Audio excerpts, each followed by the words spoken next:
হার্টের রোগীদের জন্য করকনাথ মোরগের মাংস খুবই উপকারী জানিয়েছেন ভেটেরিনারি সায়েন্স বিশেষজ্ঞ ডক্টর সৌমেন্দ্র কুমার। উত্তর ত্রিপুরা জেলার পানিসাগর মহকুমার অন্তর্গত অগ্নিপাশা আঞ্চলিক কৃষি বিজ্ঞান কেন্দ্রে 2019 সাল থেকে করকনাথ মোরগের প্রতিপালন শুরু হয়। ভেটেরিনারি সায়েন্স বিশেষজ্ঞ ডক্টর সৌমেন্দ্র কুমার শুরু করেছিলেন 124টি করকনাথ মোরগের পরীক্ষামূলক চাষ।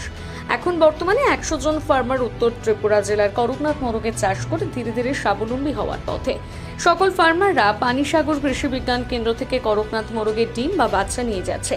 এখন প্রচন্ড গরমে কিভাবে ফার্মাররা এই করকনাথ মোরগের চাষ করবেন সেই সম্বন্ধে সংবাদ মাধ্যমে এক সাক্ষাৎকারে তিনি কি জানিয়েছেন আপনাদের সামনে তা তুলে ধরছি। প্রথমে আমার নাম হইল ডক্টর সৌমেন্দ্র কুমার। আমি কৃষি বিজ্ঞান কেন্দ্র উত্তর ত্রিপুরাতে কর্মরত। আমি SMS অ্যানিমাল হাজবেন্ডারি এবং তার সঙ্গে ইনচার্জ হিসাবে আছি এখন কৃষি বিজ্ঞান কেন্দ্রে।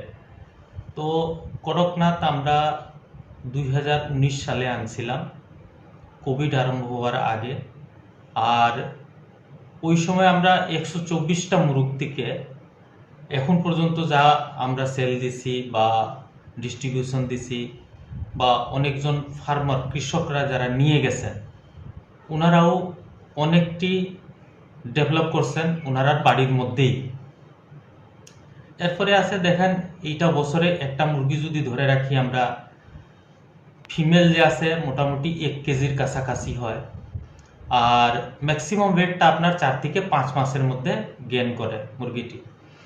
আর মেল যে আছে আপনার মোটামুটি 1 কেজি থেকে 1.5 কেজি পর্যন্ত ভেরি করে। এইটা আবার আমরা যে খাওয়ানগুলো দিই এটার উপরেও ডিপেন্ড করে। এই মুরগি বিক্রি কইরা সবাই আমরা কৃষক বন্ধু যারা আছেন ভালোই টাকা পাইতেছেন। যেমন ধরেন একটা মুরগি বিক্রি করলে আপনার 1000 থেকে লইয়া 1500 পর্যন্ত ওনারা টাকা পেয়ে যাইতেছেন। তাছাড়া আছে ডিম বিক্রি করা। ডিমও বাজারে যে ডিমগুলো আছে এইটা থেকে অনেক ভালো দামে বিক্রি হয়। যেমন ধরেন 15 টাকা কইরে এখন আমরা বাজারে দেখতেছি যে ডিমগুলো বিক্রি হয়, খুব সহজে বিক্রি হয় করকনাথ কইলে। কারণ হইল দেখেন, অনেক আগে থেকেই আমরা জানি বা করকনাথের কিছু বিশেষ গুণ আছে।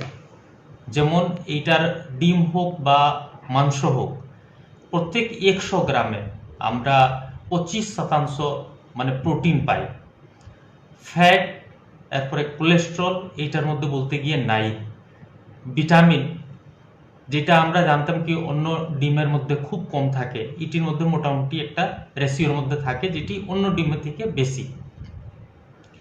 যেমন দেখেন, ব্রয়লারের মধ্যে আমরা জানি কি 17 থেকে 18% পর্যন্ত মানে শতাংশ পর্যন্ত এটা প্রোটিন ভ্যারি করে, কিন্তু এইটার মধ্যে প্রত্যেক 100 গ্রাম মাংসের মধ্যে আপনার 25% আমরা প্রোটিন পাওয়া যায়।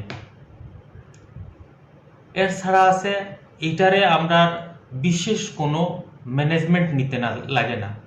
যেমন ধরেন বাহিরের অনেকটি মুরগি আছে যেমন বাড়ির মধ্যে রাখতে লাগে, একটা নির্দিষ্ট ফার্ম করতে লাগে, কিন্তু এইটারে আমরা যেভাবে আমরা দেশি মুরগিগুলো পালন করি ওইভাবেও পালন করলে ভালো থাকে।